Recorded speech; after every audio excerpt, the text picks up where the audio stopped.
My name is Michael Petracca. I live in Gloucester, Rhode Island, and I am 29 years old. My climbing style, I'm just very dynamic in everything I do, like even ping pong, I'm not just standing there like hitting it back and forth, like I'm spinning and jumping and diving and stuff like that. It's just my way. I played soccer, I played baseball, I'm always running around. One of the things I like about rock climbing is I have a lot of friends that do it and my wife loves doing it, so it's a great like camaraderie thing. And then on a yearly basis, we always plan a big trip where we go somewhere internationally and we head out into the mountains. It's like this last year we did Japan. I have to do a huge day today. Climbing almost straight up chains. Very nerve-wracking.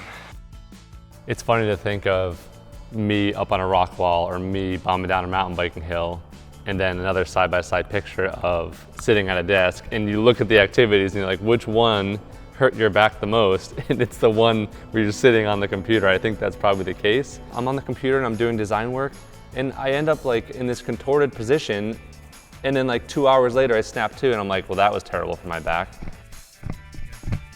Getting into your late 20s, nobody tells you that the pain and the recovery process is not as easy anymore.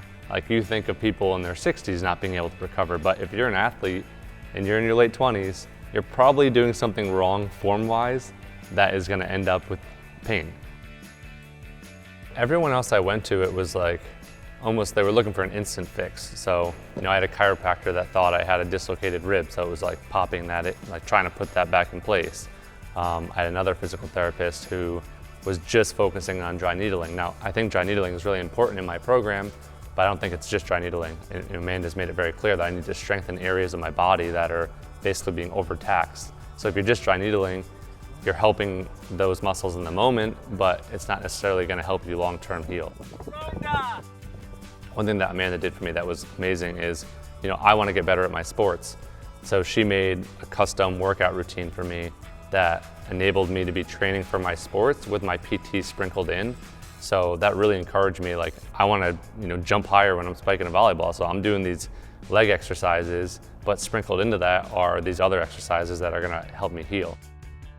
I think the biggest thing for me is the mental struggles that accompany this injury. What Amanda has enabled me to do is, as soon as I have that thought of, oh, I'm never gonna get better, the next thought is, well, I know what I have to be doing. After I do my PT, I feel better. So, I'm never gonna be 100% and perfect at doing all the things that she's telling me to do, but just knowing that I know what to do is really important for the mental aspect of it. Amanda's made it very clear. It's not gonna be, do your PT for a week and you're gonna have no pain. It's like, you are gonna be doing PT the rest of your life. If you're going to be pushing it this hard in all these different sports, you need to be able to be doing the necessary recovery to make sure that you can be an athlete the rest of your life. I honestly imagine my life being exactly what it is now. I love my job. I design toys for a living. Super happy to be doing that. I just want to keep doing the things I'm doing with the people that I love. I really hope that I can stay on my program enough that my body stays fit and I can continue to be an athlete the rest of my life. That's what I want to do.